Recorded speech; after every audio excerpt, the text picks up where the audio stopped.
Olá, amigos, boa noite. Finalmente ao vivo, né? 2 semanas que eu não tenho estado aqui com vocês. 15 dias atrás eu fui para Machu Picchu, realizei um sonho, que foi conhecer a cidadela perdida no meio das montanhas. Foi maravilhoso.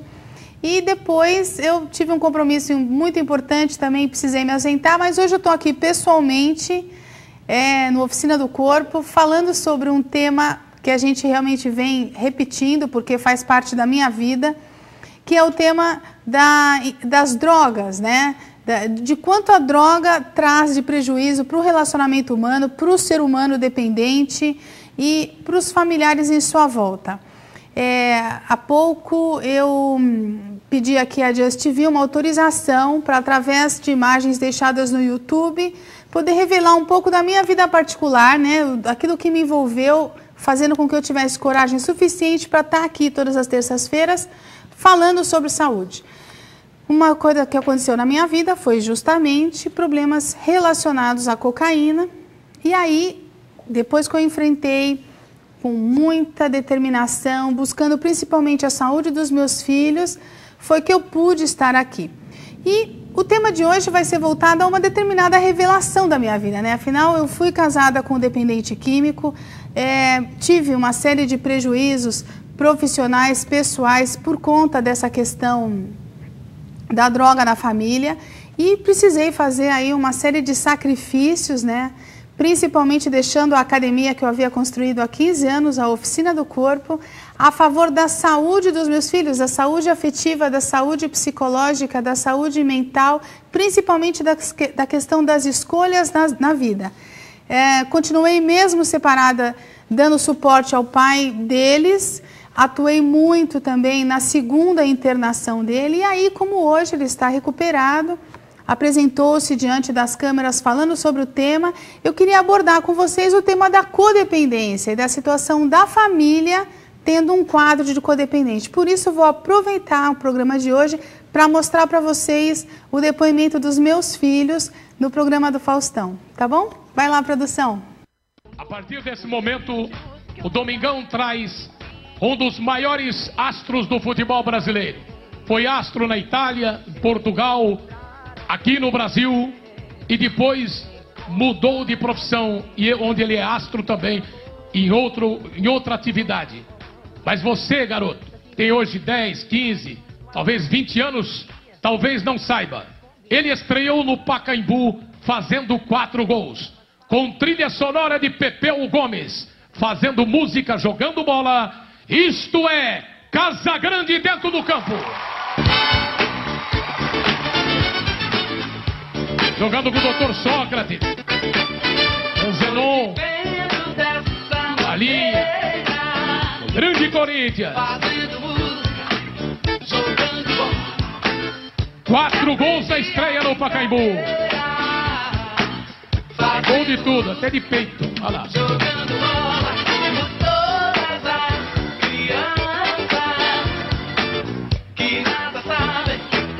Olha o que ele faz.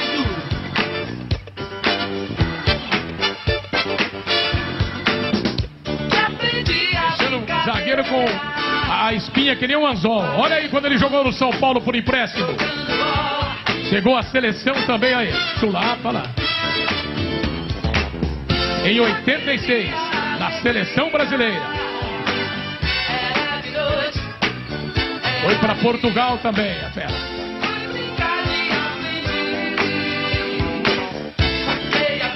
A história de Casagrande dentro do campo. 256 jogos pelo Corinthians, 103 gols, bicampeão paulista 82-83.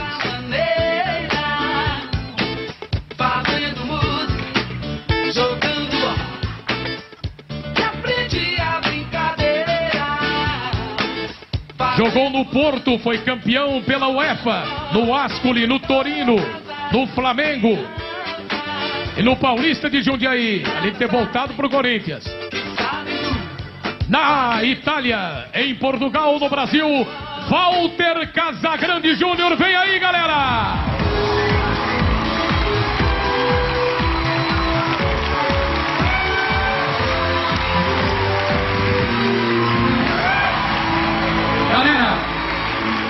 conhece essa fera desde 16 anos de idade, quando estreou com 17 anos no Corinthians, e ao longo da vida você viu um pouco do que ele fez dentro de campo.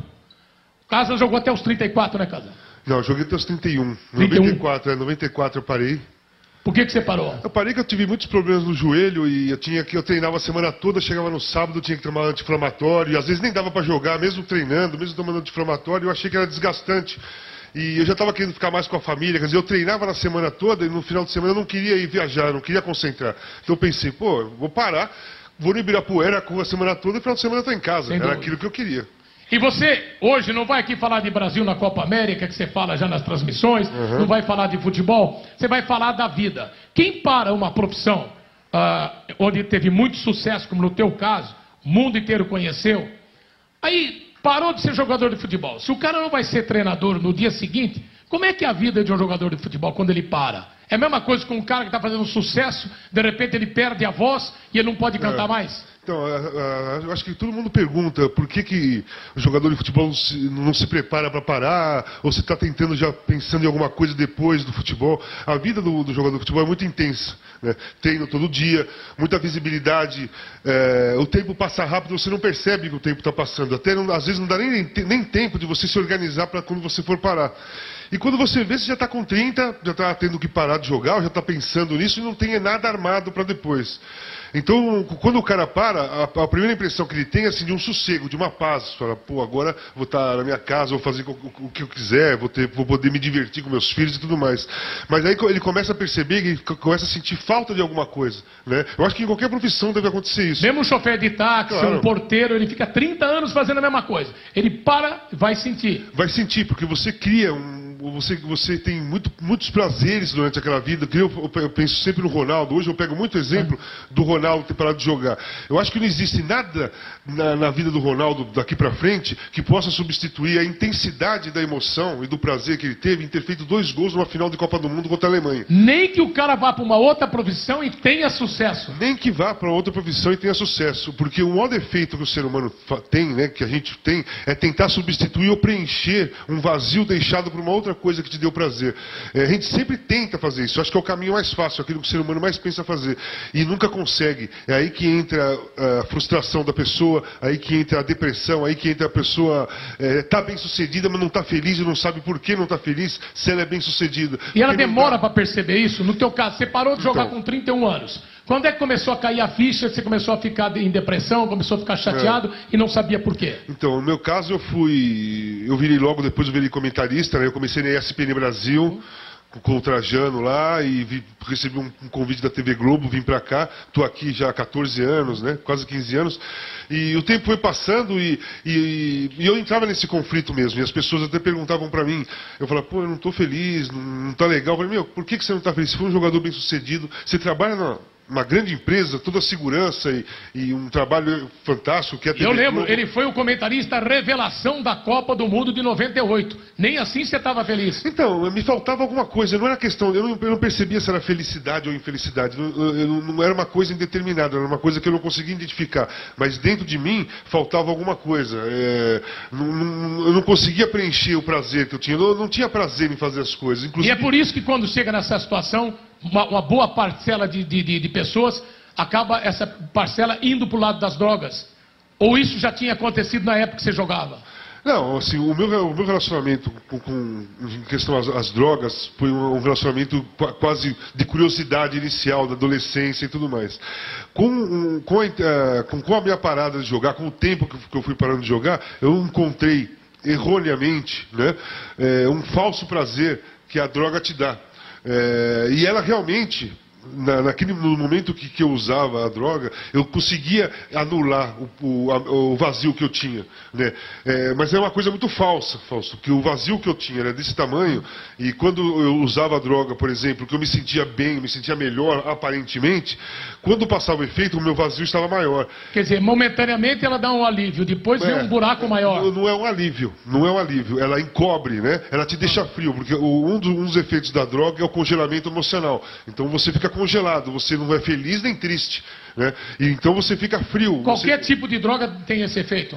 Eu não sei qual tipo de droga, depende, tem vários tipos de droga diferentes, assim. Eu acho que assim, a cocaína acontece isso, ela te congela, né, o emocional, e você fica achando que aparentemente você está bem. Consigo, nossa, como eu fico bem. E aquilo que te atrai naquilo, né, na droga, porque você não consegue lidar com aquilo sozinho. E de repente a cocaína ou um álcool, depende da dependência. Tem gente que começa a comer chocolate, tem gente que começa a comprar coisas, né, tentando tapar o prazer, tentando tapar aquele vazio.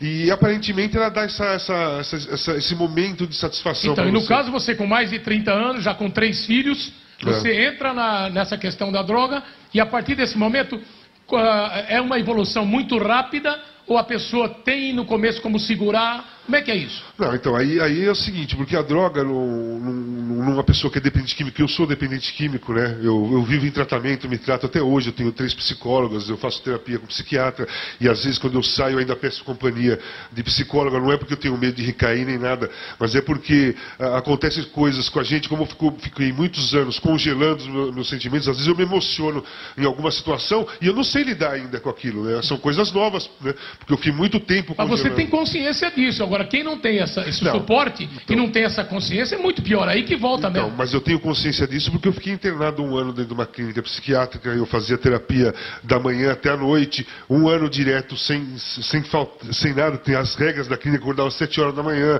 Eu ia regar a horta, eu limpava a horta, tirava café da manhã, limpava a sala de grupo. Você preenchia o teu dia? Eu preenchi o dia. E como é que é a noite? Você não tinha vontade de fugir?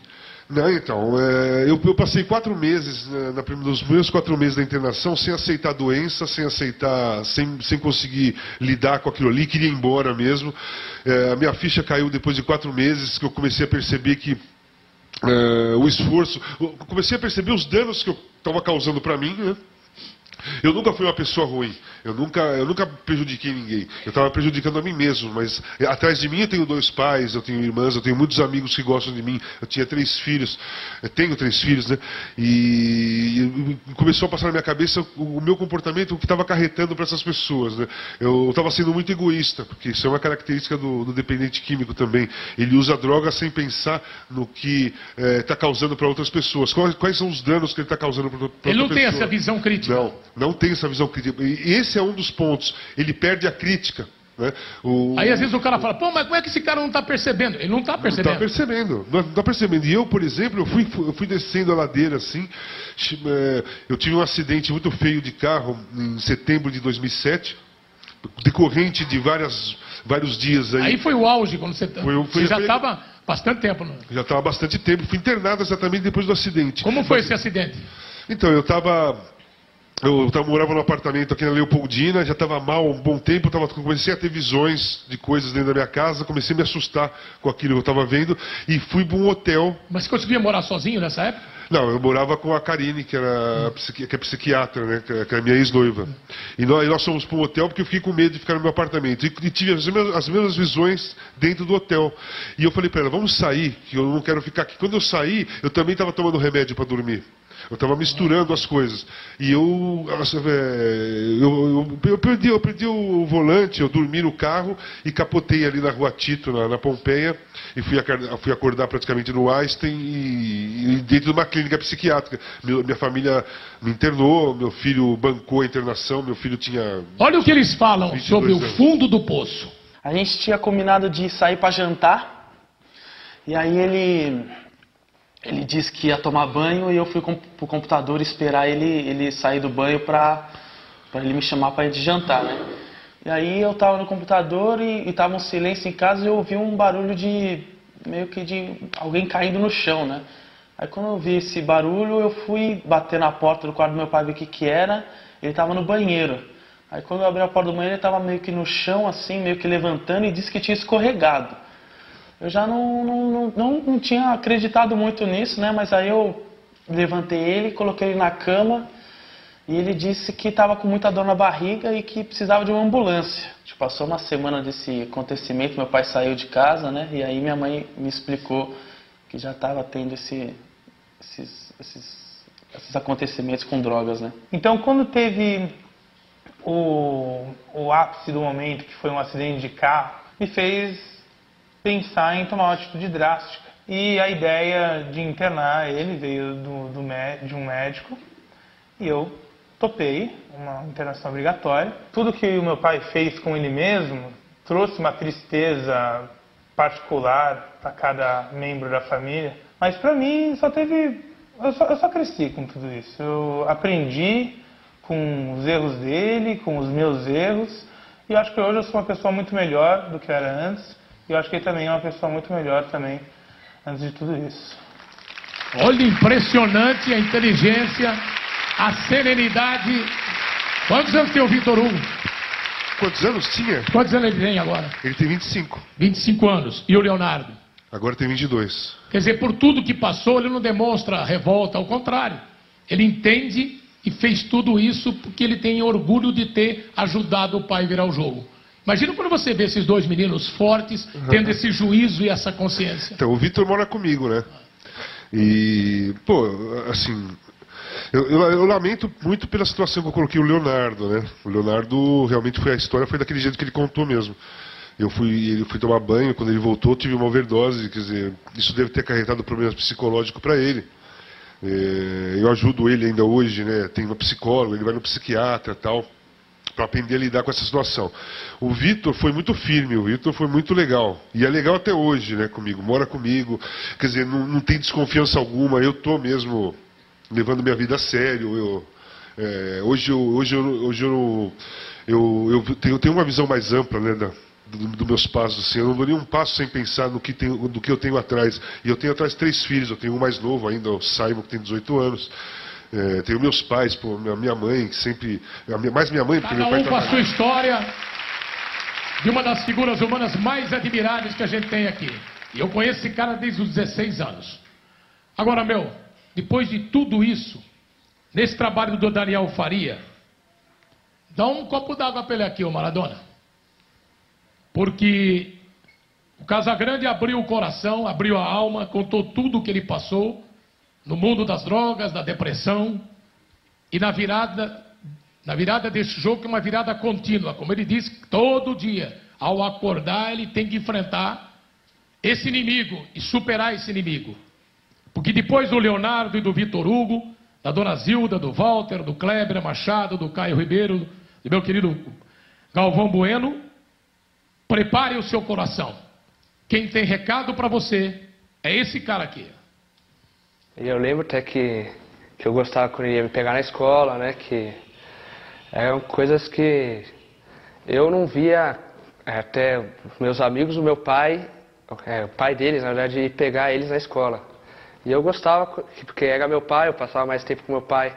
Quando eu comecei a crescer, quando eu cheguei mais ou menos nos 12, 13 anos assim, que ainda tinha uma proximidade grande com meu pai, mas eu sentia que começou a ter um declínio, assim. Quando eu sentia essa saudade, assim, eu achava que era quando ele estava resolvendo coisas de trabalho, então eu não interferia, né? Deixava ele resolvendo as coisas dele, porque ele me falava que era coisa de trabalho. E eu acreditava, até porque ele era meu melhor amigo e não tinha por que não acreditar. E quando teve o acidente, fui visitar ele no hospital, vi como ele estava mal e não entendia o porquê. E foi quando teve a reunião com o médico, que eu até lembro que eu não queria participar, porque eu não queria ouvir coisa ruim dele, coisa ruim do meu pai, porque eu não acreditava no que falavam. A família inteira sabia, e por eu ser o mais novo e ter o contato maior que ele, eles resolveram meio que me blindar dos problemas que acontecia com ele. Senti raiva. A coisa que eu mais senti foi raiva e tristeza. Porque ele fez uma coisa que ele falava pra gente não fazer. E aí quando eu descobri que ele fazia, eu não sabia o que fazer. E aí eu senti a raiva dele, senti a raiva de todo mundo. E chegou um momento que eu não sabia o que ia fazer da vida. Hoje eu não tenho um melhor amigo, se tenho, é a minha mãe, que me ajudou muito no... esse problema que ele teve me ajudou a aproximar com a minha mãe, e hoje ela é minha melhor amiga, mas sem dúvida ele pode me reconquistar do jeito que era antes. Eu quero que ele seja meu melhor amigo, como sempre foi, como ele é dentro de mim, mas eu quero que ele prove isso pessoalmente para mim.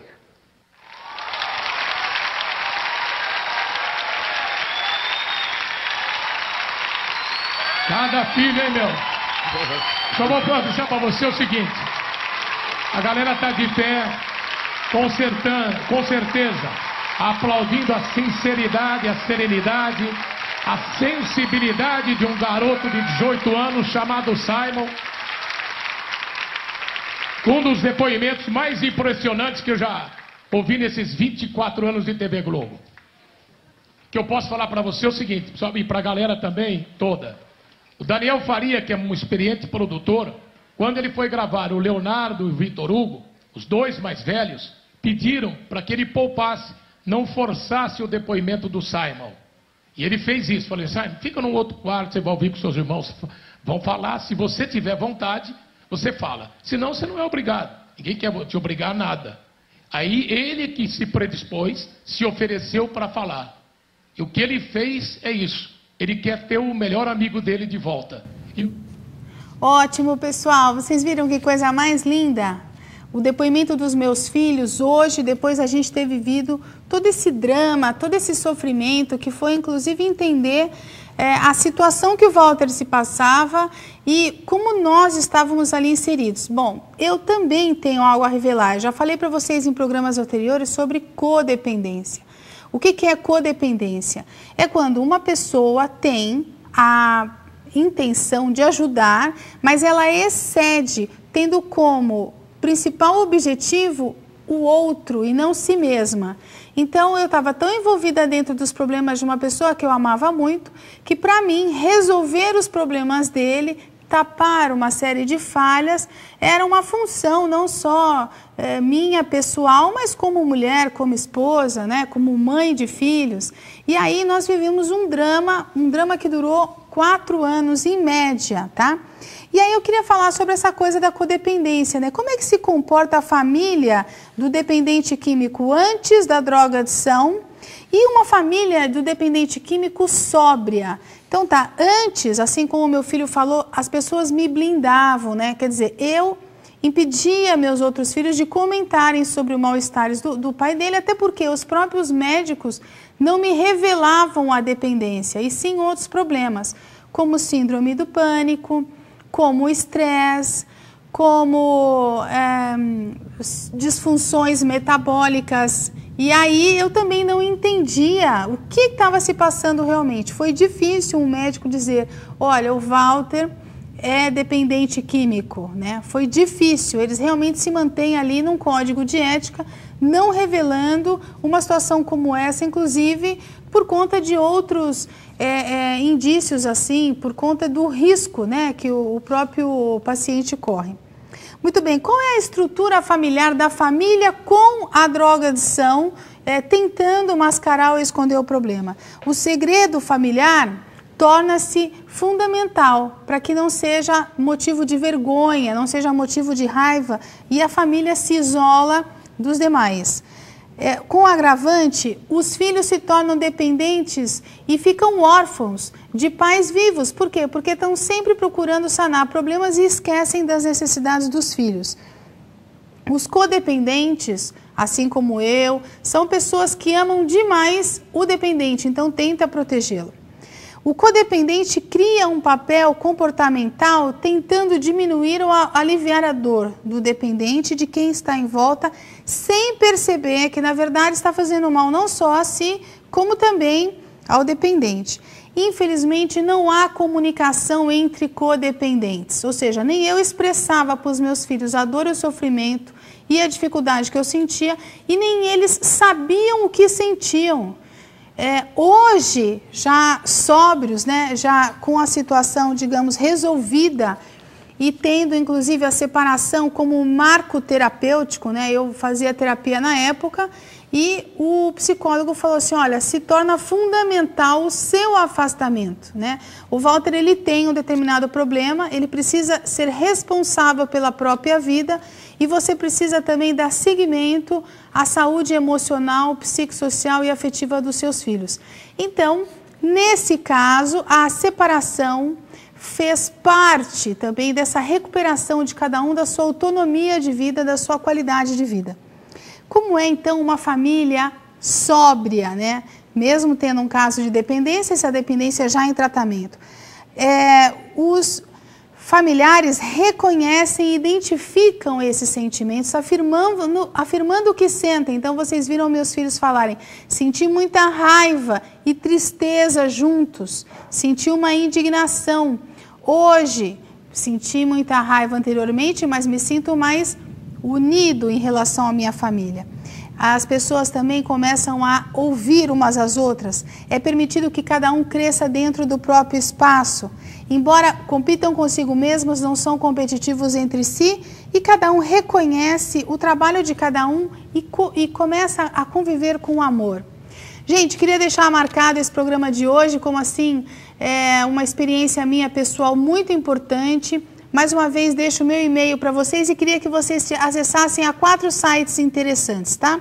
O primeiro site é o site do codabrasil.org, tá? Que trata justamente de pessoas codependentes. Peço a vocês que entrem nesse site e entendam o que é justamente manter relacionamentos saudáveis, tá bom? O segundo site é o site Naranon, que trata, respectivamente, familiares de dependentes químicos. Obviamente, codependentes ou não, na maioria codependentes, e como a sua relação com a dependência. O outro site é do Al-Anon, tá? Alcoólicos Anônimos. Eu acho muito interessante que vocês visitem e compreendam como esses grupos ajudam familiares e o próprio dependente de álcool. E por fim, recomendo também o site amorexigente.org.br, que também trata da pessoa que por um excesso de amor acaba influenciando a vida das outras pessoas. Agradeço demais vocês estiverem comigo, nos vemos na próxima terça-feira com consequências do aborto, tá bom? Tenha uma ótima semana.